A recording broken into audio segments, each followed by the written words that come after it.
Moi, je suis très inquiète des déclarations de M. Trump, mais en même temps, je les prends quand même avec un peu de hauteur parce que Trump a fait la démonstration que d'une semaine à une autre, même d'une journée à une autre, il pouvait tenir un discours différent.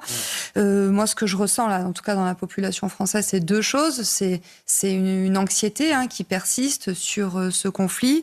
Et puis, c'est aussi la disparition de la voix de la France, où Emmanuel Macron et nos collègues de l'Union européenne, finalement, sont réduits au rôle même pas de figurants, en fait, de spectateurs, et ils en sont réduits à avoir des déclarations incantatoires où ils disent, oui, l'Ukraine doit pouvoir décider de son avenir.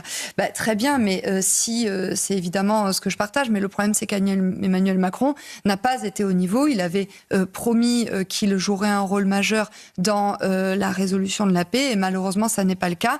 Moi, je voudrais juste rappeler la position de Marine Le Pen en la matière.